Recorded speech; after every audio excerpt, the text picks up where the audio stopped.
বাবা মায়ের অবাধ্য হয়ে বিয়ে করলে কতটুকু জায়েজ হবে? বাবা মায়ের অবাধ্য হয়ে বিয়ে করবেন কেন?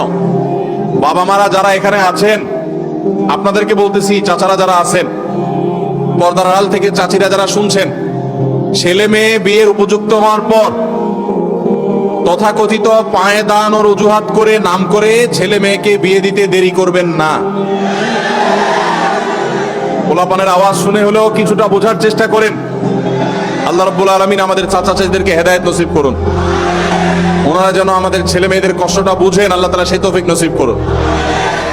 বাবাজিরা, আপনারা যে বয়সে বিয়ে করেছেন, আপনার ছেলেকে কিন্তু তার চাইতে আর্লি দিতে হবে। কেন দিতে হবে? কারণ আপনাদের আমলে ফেসবুক ছিল না, এখন ফেসবুক বাইর হয়েছে। আপনাদের আমলে স্মার্টফোন ছিল না, এখন টাচ মোবাইল বাইর হয়েছে। এই ছেলে মেয়েদের চরিত্র রক্ষা করার জন্য আর্লি বিয়ে দিতে হবে। নবী করিম সাল্লাল্লাহু আলাইহি ওয়াসাল্লাম বলেছেন, তোমার সন্তান বিবাহের উপযুক্ত হওয়ার পর তাকে বিবাহ দিতে দেরি করবে না। যদি দেরি করো তাহলে ব্যভিচারের মতো ফিতনা সমাজে ছড়িয়ে পড়বে। এই ফিতনা সমাজে ছড়ালে কি হয়? পশ্চিমাদের চাইতে বেশি কেউ বোঝে না।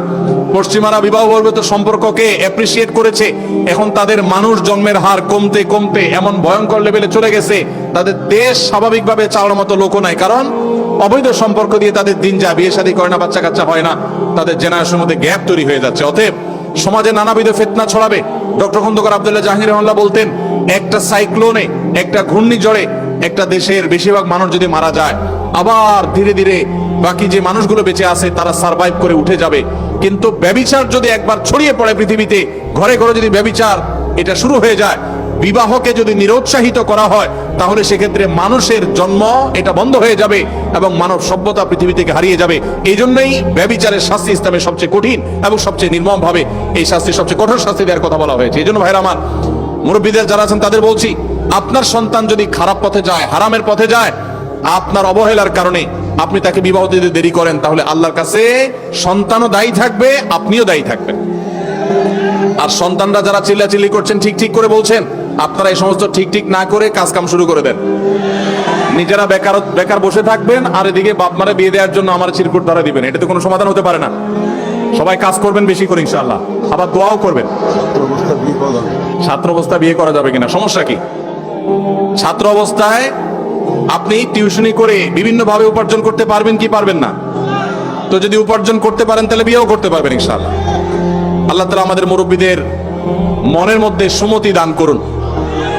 আর যারা আপনারা আছেন আমাদের যুবক ভাইরা, আপনাদেরকে বলবো, যতদিন বিয়ে করার সামর্থ্য আল্লাহ দিচ্ছেন না, ততদিন পর্যন্ত নিজেকে সংযত রাখতে হবে। হারাম সম্পর্কে জড়ানো যাবে যতদিন পর্যন্ত আর্থিক সংগতি হয় না, ততদিন পর্যন্ত সবর করতে হবে। নবী সাল্লাল্লাহু আলাইহি ওয়াসাল্লাম বলেছেন, ইয়া মা'আশারাশ শাবাব মান ইসতাতা'a মিনকুমুল বা'আতা ফালইয়াতাযাওয়াজ ওয়া মান লাম ইসতাতি ফা'আলাইহি বিস-সাওম। হে যুবকরা, তোমাদের যাদের বিবাহ করার সামর্থ্য আছে, আর্থিক সংগতি আছে, তারা বিবাহ করো। যাদের আর্থিক সংগতি নাই তারা যেন রোজা রাখে, নিজেকে সংবরণ করে, সবর করে। অতএব যুবক ভাইরা, চরিত্রকে হেফাজত করতে হবে। চরিত্র হেফাজত করতে পারলে এটা আপনাদের জন্য অনেক বড় অ্যাচিভমেন্ট, এটা অনেক বড় ইবাদত, এটা আল্লাহর কাছে আপনাদের তাকওয়া প্রমাণের অনেক বড় সুযোগ। আল্লাহ তাআলা আমাদের যুবক ভাইদের চরিত্রগুলোকে হেফাজত করার তৌফিক নসিব করুন।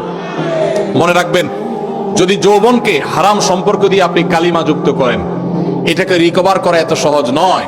যাদের হারাম সম্পর্ক আছে এখনই তওবা করুন, নতুন জীবন গড়ুন এবং নিজেকে সবর করুন, হারাম থেকে দূরে সরায় রাখেন। আল্লাহ কেন বলেছেন, ওয়ালা তাকরাবুজ জিনা, জিনার কাছেও যেও না? কারণ আগে থেকে আপনি দূরে থাকলে তখন বাঁচতে পারবেন। এই সম্পর্ক, হারাম সম্পর্ক থেকে দূরে সরে আসতে হবে। আল্লাহ আমাদের সবাইকে তৌফিক দান করুন।